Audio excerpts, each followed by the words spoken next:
pessoal, um dos assuntos mais importantes é a função do primeiro grau, certo? Paula, mesmo para aquele pessoal que não estuda para concurso, que não estuda para o Enem, precisa saber de função. Na verdade, gente, vocês, por exemplo, vão no supermercado fazer uma compra, a função do primeiro grau está ali presente, ok? Então, você não necessariamente precisa ser um estudante de concurso, precisa estar estudando para o Enem. A função do primeiro grau está dentro da sua vida. A função do primeiro grau, ela está dentro da sua casa, ela está dentro das suas compras, por exemplo, certo? Coloquei aqui para vocês um exemplo do nosso dia a dia, certo? E vocês vão ver que, poxa, a função está na minha vida e eu não sabia. Gente, você vai no supermercado, olha só, número de caixas de suco e preço a pagar, certo? Olha só, primeiro, o que é uma função do primeiro grau? Uma função do primeiro grau é uma relação de duas grandezas, certo? Então, se eu tenho duas grandezas e essas grandezas existe uma relação entre elas, logo eu tenho uma função do primeiro grau, certo? Coloquei um exemplo bem simples para vocês entenderem que a função está na vida de vocês, certo? Então, número de caixas de suco, preço a pagar. Se eu compro uma caixa de suco, aqui é a quantidade, né? Eu vou pagar R$ 2,80 pela caixa de suco, certo?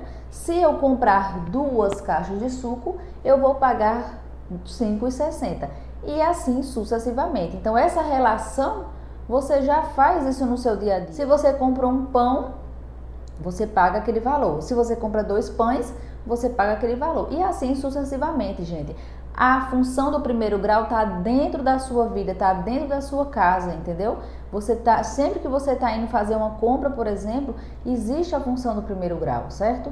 Então, não necessariamente você precisa estudar para concurso, não necessariamente você precisa estudar para o Enem para que você saiba de função do primeiro grau, ok? Então, aqui eu estou mostrando um exemplo bem simples a vocês. Olha só, como é que eu consigo escrever a lei dessa função, certo? Que é uma das coisas mais importantes quando eu estou fazendo a função do primeiro grau. Preço a pagar, ela depende da quantidade de caixas que eu vou comprar. Todo mundo concorda comigo? Então, ó, posso chamar isso aqui de X.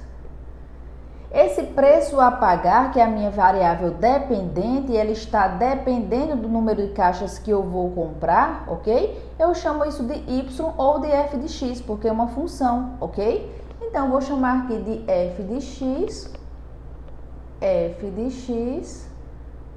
ou de y, ou f de x ou y, ok? Então, isso é a minha função. O preço a pagar, ele depende do número de caixas. O que é que acontece aqui, pessoal? Se eu compro uma caixa, eu pago R$ 2,80. Se eu compro 2 caixas, eu pago R$ 5,60 e assim vai. Se eu compro 5 caixas, eu vou pagar quanto por ela? R$ 14,00 pelas 5 caixas. O que é que está acontecendo aqui? Eu tenho uma constante de R$ 2,80. Esse valor 2,80 é a minha constante, é aquele valor que não vai alterar. O que é que vai alterar é a quantidade de caixas. Então, por exemplo, se eu colocar o 5 aqui no lugar de X, 5 vezes 2,80 vai dar R$ 14,00. E aqui eu encontro a minha lei da função, ok? Então, a lei da função, ela pode ser escrita como f de x igual àquela constante que não vai alterar vezes x, ou ela é escrita como y igual a 2,80 vezes x. O que é isso, gente? Função do primeiro grau. Y, que é o preço que você vai pagar, ele vai depender de X. X é o que? A quantidade de caixas que você vai comprar. Outra coisa muito importante que eu preciso saber é o gráfico, principalmente para aquelas pessoas que estão estudando para concurso, que estão estudando para o Enem, certo? Eu preciso entender o gráfico para ver como uma função do primeiro grau ela se comporta, certo? Então vamos lá. Aqui eu coloquei, ó, no eixo X o número de caixas, no eixo Y o preço a pagar, ok? E quero ver como se comporta essa função do primeiro grau. Se, por exemplo, eu compro o número de caixas é 1, por exemplo, eu vou pagar quanto por ela? Vamos supor que o 2,80 esteja aqui, certo? Então, eu vou fazer essa interseção.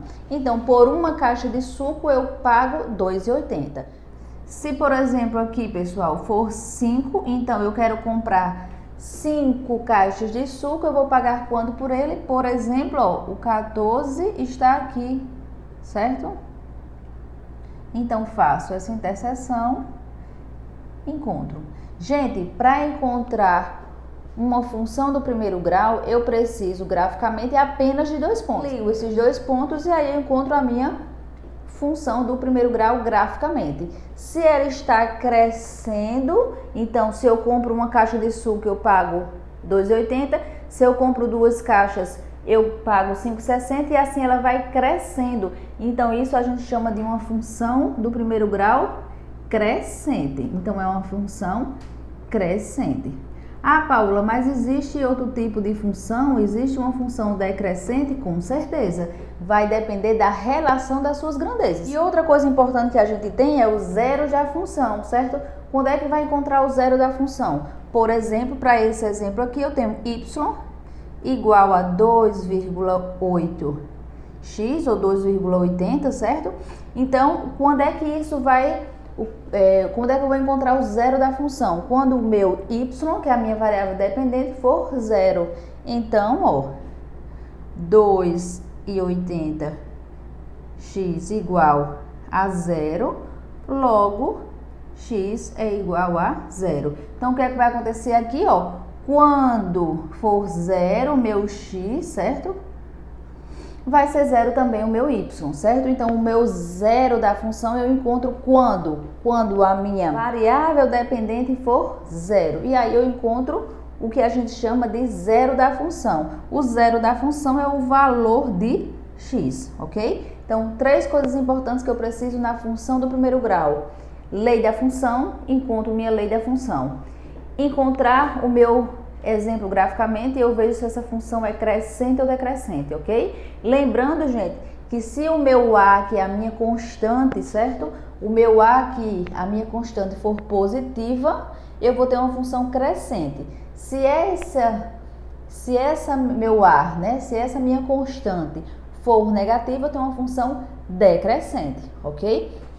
E aqui eu botei para vocês um cuidado, certo? Muito importante essa parte. Cuidado porque muita gente se confunde função do primeiro grau com função afim, ok? Essa é a equação geral da função afim. Função afim é escrita como f de x igual a x mais b ou y igual a x mais b. Se o seu b for igual a zero, eu caio na função do primeiro grau, que ela é escrita desta forma aqui, fx igual a x, que foi o exemplo que a gente deu agora para o suco e o preço a pagar. Se o seu b for diferente de zero, eu caio numa função afim, certo? Então, ela é escrita desta forma aqui. Então, muito cuidado com isso. Muita gente se confunde. Função do primeiro grau, função afim. Toda função do primeiro grau, ela é uma função afim, mas nem toda função afim é uma função do primeiro grau. Então, muito cuidado com isso. Muito cuidado na hora de resolver esse tipo de questão, certo? Então, por hoje é só, ficamos por aqui. Espero ter ajudado vocês com noções básicas de função do primeiro grau. Não esquece, deixa teu like, se inscreve no canal e não esquece de deixar o sino ativado para chegar notificação de vídeos novos na sua casa. Então, por hoje é só, um grande abraço e até a nossa próxima aula.